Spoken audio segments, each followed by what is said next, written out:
ሰላም ጤና ይስጥልን ውድ በሀገር ውስጥና በውጭ የምትገኙ ቤተሰቦቻችን ከገበታ ሚዲያ የዕለቱን አበይት ዜናዎችንና ትኩስ መረጃዎችን ይዘንላችሁ ቀርበናል። አብራችሁን ቆዩ። በቅድሚያም ዋና ዋናዎቹን። በሻዕቢያ ወታደራዊ ተሽከርካሪ ላይ የፈንጂ ጥቃት ተፈጸመ። በሰሜን ምዕራብ ትግራይ ከሽረ ወደ አንዳባጉና በመጓዝ ላይ በነበረ የሻዕቢያ ወታደራዊ ተሽከርካሪ ላይ ከቀኑ 9 ሰዓት ተኩል ገደማ የፈንጂ ጥቃት ተፈጽሟል።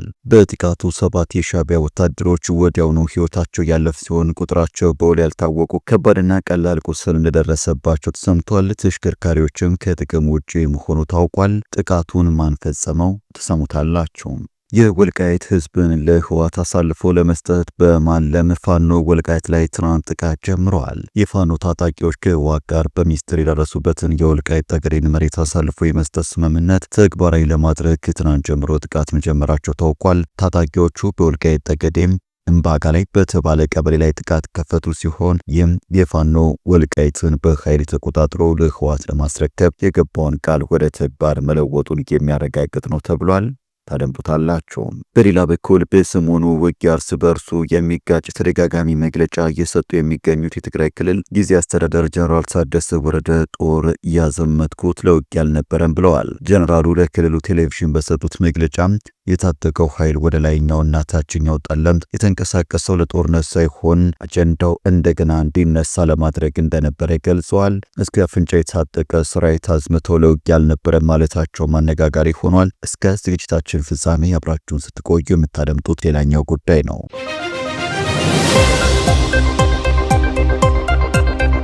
ቻናሉን ሰብስክራይብ፣ ቪዲዮ ላይክ በማድረግ እስከ ፍጻሜ አብራችሁ እንድትቆዩን በአክብሮት እንጠይቃለን። ወደ ቀዳሚው ጉዳይ እናመራለን። በሻዕቢያ ወታደራዊ ተሽከርካሪ ላይ የፈንጂ ጥቃት ተፈጸመ። በሰሜን ምዕራብ ትግራይ ከሽረ ወደ እንዳባጉና በመጓዝ ላይ በነበረ የሻዕቢያ ወታደራዊ ተሽከርካሪ ላይ ከቀኑ 9 ሰዓት ገደማ የፈንጂ ጥቃት ተፈጽሟል። በጥቃቱ 7 የሻዕቢያ ወታደሮች ወዲያውኑ ሕይወታቸው ያለፈ ሲሆን ቁጥራቸው በውል ያልታወቁ ከባድና ቀላል ቁስል እንደደረሰባቸው ተሰምቷል። ተሽከርካሪውን ከጥቅም ውጪ መሆኑ ታውቋል። ጥቃቱ ለጊዜው በይፋ ኃላፊነት የወሰደ አካል ባይኖርም የህወሓት አመራሮች ግን ጥቃት አድራሾቹ የትግራይ የሰላም ኃይል ቲፒኤፍ አባሎች ናቸው በማለት እየወነጀሉ መሆናቸው ተሰምቷል። በነገራችን ላይ የትግራይ የሰላም ኃይል ቲፒኤፍ ግስጋሴውን አጠናክሮ ቀጥሏል። የሰላም ኃይሉ በተቆጣጠራቸው ቀጠናዎች ህዝቡ በከፍተኛ ደስታ አቀባበል እያደረገለት ሲሆንም ወጣቶችም የሰላም ኃይሉን በገፍ እየተቀላቀሉ እንደሚገኙ ተሰምቷል። በሌላ በኩል ሁለቱም ሻዕቢያዎች ማለትም ህወሓትና የኢሳያስ አፈወርቂ መንግስት የተፈጠሩለት ዓላማ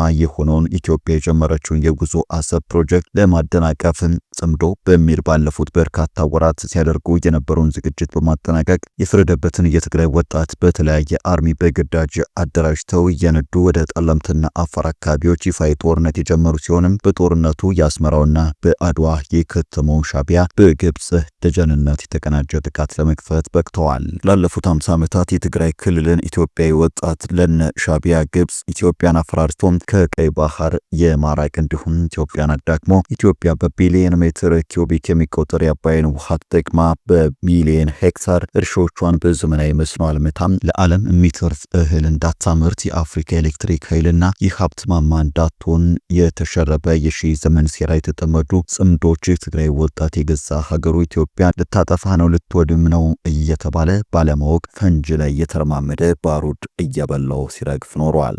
ዘንድሮ ግን ነገሮች ተቀይረዋል። የኢትዮጵያ ሕዝብ በተለይም ወጣቱ ክፍል ከጫፍ እስከ ጫፍ ነግቷል። የነ ግብጽና ሻዕቢያ የምዕተ ዓመታት ሴራ አደባባይ ላይ ተሰጥቷል። ኢትዮጵያን በብሔር ከፋፍሎ ወንድሙ ላይ ስም እየሰጡ ጥይት እንዲተኩሱ አድርጎ የማፍራረስ የማዳከም የደም ፕሮጀክት በአብዛኛውም ወጣት ዘንድ መረዳትና መቆጨት ተፈጥሯል። አሁን ላይ በተለይም በትግራይ ክልል ለሁለቱ ሻዕቢያዎች የተከፈለው የ50 ዓመታት የደም አጥንት ከንቱ ዋጋ በቃን፣ ከወንድሞቻችን ጋር ጦርነት በቃን፣ ጠላታችን ኢትዮጵያ ሳትሆን የግብጽ ተላላኪዎቹ ሁለቱ ሻዕቢያዎች ናቸው፣ ከሀገራችን ውጡልን፣ ለእናንተ አንሞትም አንቆስድም በሚል አፈሙዙን ወደ ህወሓት ሻዕቢያ ዙሯል። በዚህም በሰሞኑ ውጊያ ጥቂት የተገደዱና ገና ያልነቁ ወጣቶች ዋጋ ቢከፍሉም አብዛኛው ወጣት ግን በዲያስፖራውና በሀገር ውስጥ ባሉ ቤተሰቦቹና ማህበራዊ ሚዲያ ዘመቻ ርብርብ ከጦር ሜዳ እየተበተነ ወደ ቤቱ እየተጓዘ ሲሆን ከፊሉ ህወሓት ወይም ሻዕቢያን ለመዋጋትና ከትግራይ ክልል እስከ መጨረሻው ለማባረር ወደ ተዋቀረው የትግራይ የሰላም ጦር ተቀላቅሎ ይዋጋቸው ጀምሯል።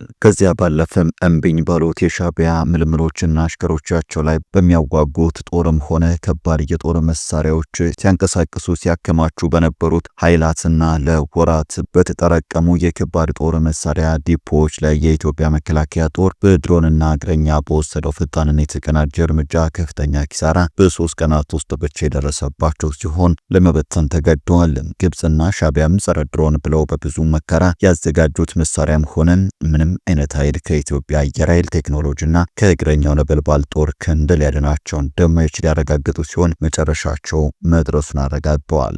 በቀጣይም የኢትዮጵያ መከላከያ ሰብን ሊያስከብር የ130 ሚሊዮን ኢትዮጵያን የቀይ ባህር ግዛት ሊረከብ እርምጃውን በየትኛውም ጊዜና ሰዓት የሚቀጥል ይሆናል። በቀጣይ መረጃችን የወልቃይት ህዝብን ለህወሓት አሳልፎ ለመስጠት በማለም ፋኖ ወልቃይት ላይ ትናንት ጥቃት ጀመረ። የፋኖ ታጣቂዎች ከህወሓት ጋር በሚስጥር የደረሱበትን የወልቃይት ጠገዴን መሬት አሳልፎ የመስጠት ስምምነት ተግባራዊ ለማድረግ ከትናንት ጀምሮ ጥቃት መጀመራቸው ታውቋል። ታጣቂዎቹ በወልቃይት ጠገዴ እንባጋ ላይ በተባለ ቀበሌ ላይ ጥቃት የከፈቱ ሲሆን ይህም ፋኖ ወልቃይትን በኃይል ተቆጣጥሮ ለህወሓት ለማስረከብ የገባውን ቃል ወደ ተግባር መለወጡን የሚያረጋግጥ ነው ተብሏል። በወልቃይት ጠገዴ እንባላጋይ ቀበሌ የተከፈተው ድንገተኛ ጥቃትም ፋኖ ነኝ የሚለው የዘመነ ካሴ ስብስብና ህወሓት በጋራ የሸረቡት የጥፋት ስምምነት ይፋዊ ማረጋገጫ ሆኗል። ለዘመናት የአማራን ህዝብ ሲያሳድድ ሲያፈናቅልና ሲገድል ከኖረው ታሪካዊ ጠላት ጋር እጅና ጓንት በመሆን ዘመነ ካሴ በገዛ ወንድሞቹ ላይ ጦርነቱን አውጇል። ይህ በጎንደር ህዝብና በወልቃይት ጠባቂዎች ላይም ከጀርባ የተሰነዘረው ክህደት ዘመነ ካሴ ለስልጣንና ለጥቅም ሲል የህዝቡን ደምና አጥንት ለጠላት አሳልፎ ለመስጠት የማይመለስ የእናት ጡት ነካሽ መሆኑን ለዓለም አስመስክሯል። በማይካድራና በሁመራ የጅምላ ጭፍጨፋ ፈጽሞ ወደ ሱዳን የሸሸው የሳምሪ የጥፋት ቡድን ዳግም ወደ ወልቃይት ምድር ለማስገባት የሚደረገው ጥረት የዘመነ ካሴን ባንዳነት ጥግ ያሳያል። በዶላር ፍርፋሪ ተገዝቶ የተከዜን ድንበር ደማቸውን ገብረው የጠበቁትን ጀግኖች መውጋት ታሪክ ይቅር የማይለው ክህደት ነው። ያካሄድ የህዝብን ትግል ለግል ጥቅም መሸጥ ብቻ ሳይሆን በወልቃይት ህዝብ መስዋዕትነት ላይ የተደረገ የለየለት ማጋለጥና የጠላት ተላላኪነት ማረጋገጫ ነው። በመሆኑም ዘመነ ካሴና ግብረ አበሮቹ የአማራን ህዝብ ህልውና ለታሪካዊ ጠላቶቹ አሳልፈው የሰጡ ባንዳዎች መሆናቸውን ታሪክ ይዘግበዋል። የንጹሃን ደም የፈሰሰበትን የወልቃይትን ምድር ለገዳዮች አሳልፈው ለመስጠት የሚደረግ ማንኛውም ሙከራም በክህደት ማህተም የሚታተምና በህዝብ አንድነት የሚከሽፍ ነው። ይህ የክህደት ጉዞ በወንድሞቹ ላይ ጦር የሰበቀው ዘመነ ካሴን በታሪክ መዝገብ ላይም ከሃዲ ከሚለው ስያሜ ውጪ የሌላ ስም አይሰጠውም። የእምባላጋይ ጥቃትን የዚሁ ክህደት ተውኔት መጀመሪያና መጨረሻ ማሳያም ሆኖ ተቆጥሯል።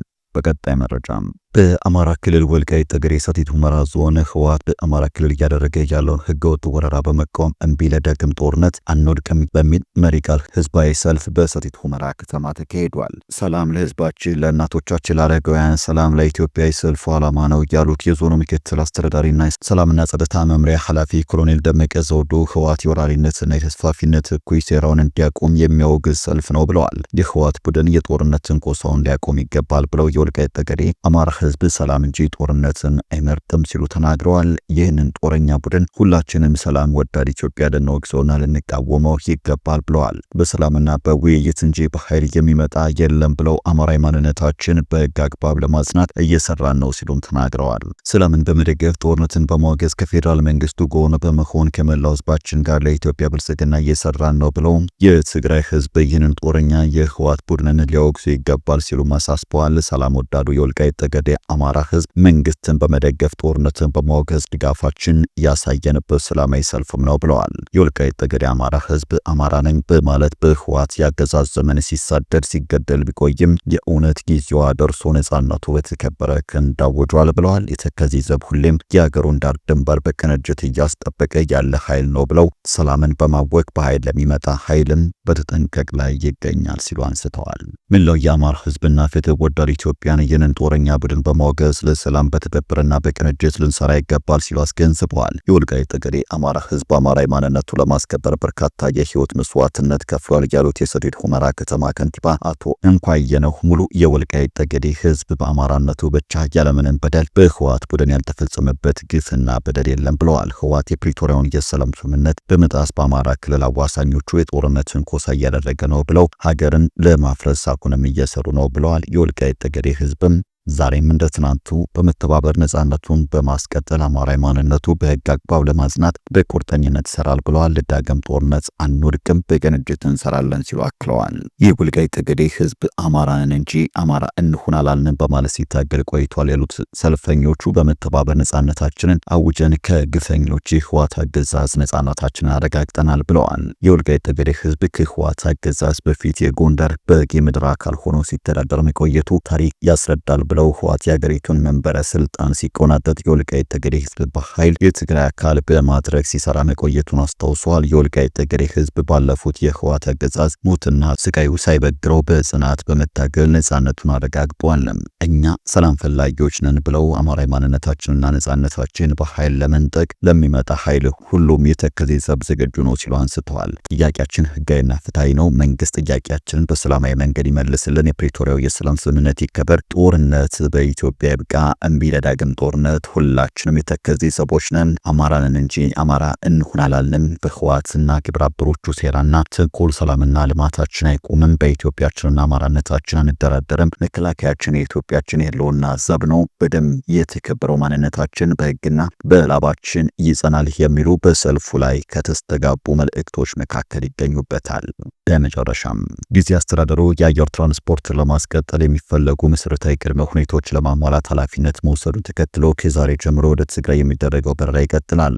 የህዝብና የሀገር ጥቅም ቅድሚያ የሚሰጠው ጉዳይ ያልሆነው ጸረ ህዝብና ጸረ ሰላም የሆነው ጽንፈኛው የህወሓት ቡድን በፈጠራቸው አደገኛ ሁኔታዎች ምክንያት ከጥር 18 ጀምሮ ወደ ትግራይ የሚደረገው በረራ ተቋርጦ መቆየቱ ይታወሳል። ጥቂት ጸረ ህዝብ የሆኑ ጽንፈኛ አመራሮች በታጣቂ ኃይል በመታገዝ ከትጥቅ እንቅስቃሴ ነፃ ሊሆን በሚገባው በኤርፖርት መሰረተ ልማት ላይ ታጣቂዎችን ማስፈራቸውን ተከትሎ እንዲሁም ከዓለም አቀፍ ህግ በተጻረረ መልኩ የሲቪሊያን መጓጓዦችን ኢላማ ያደረገ ጫና ለመፍጠር መንቀሳቀሳቸውን ተከትሎ ለተጓዦች ደህንነት ሲባል አገልግሎቱ እንዲቋረጥ መደረጉ ይታወሳል። ከዚህ ባሻገር በክልሉ የተለያዩ አካባቢዎች አቅምን ያላገናዘበ ትንኮሳዎችን በመፈጸም ክልሉ ለአየር ትራንስፖርት በረራ የስጋት ቀጠና እንዲሆን አድርጎታል። ይሁን እንጂ በጥቂት ቀናት ውስጥ ትንኮሳ የፈጸመው ጽንፈኛ ኃይል በመከላከያ ሰራዊት አስተማሪ ቅጣት ተሰጥቶት ከግጭት እንዲታቀብ ማድረግ የተቻለ ሲሆን በሌላ በኩል ደግሞ ጊዜ አስተዳደሩ የአየር ትራንስፖርት አገልግሎት ለመስጠት የሚያስችል መሰረታዊ ቅድመ ሁኔታዎችን እንደሚያሟላ ሙሉ ለሙሉ በመስማማቱና ለዚህም ኃላፊነቱን የወሰደ በመሆኑ ከዛሬ ጀምሮ አገልግሎቱ የሚቀጥል ይሆናል። ጊዜ አስተዳደሩ ለማሟላት ከተስማማባቸው ጉዳዮች መካከል ታጣቂ ኃይሉ ከኤርፖርት አካባቢ ለማራቅ በመቀለ ኤርፖርት ሰፍሮ የሚገኘው አርሚ 22 በአስቸኳይ ለማንሳት እንዲሁም በኤርፖርት ኦፕሬሽንና አገልግሎት ላይ የሚደረግ ጫናና ጣልቃ ገብነትን ሙሉ ለሙሉ እንደሚያስወግድ ሙሉ መተማመኛ መስጠቱ ይጠቀሳል። እንዲሁም በቀጣይ ቀናት ወደ አጎራባች አካባቢዎች በመንቀሳቀስ ትንኮሳ የፈጸመ ኃይሉን ሙሉ ለሙሉ ወደ ካምፕ ለማስገባት ግጭት ለማቆም ሙሉ ለሙሉ የተስማማ መሆኑ ታውቋል። በዚህም ምክንያትም ከዛሬ ጀምሮ የሚደረገው ህዝባችን የአየር ትራንስፖርት አገልግሎት ማግኘት የሚቀጥል ይሆናል ብለዋል። ወደ ተመልካቾቻችን ለዛሬ ያዘጋጀንላችሁ አበይት ዜናዎች እነዚህ ነበሩ። ገበታ ሚዲያን ሰብስክራይብ በማድረግ ቤተሰብ ይሁኑ። ጤና ይስጥልን።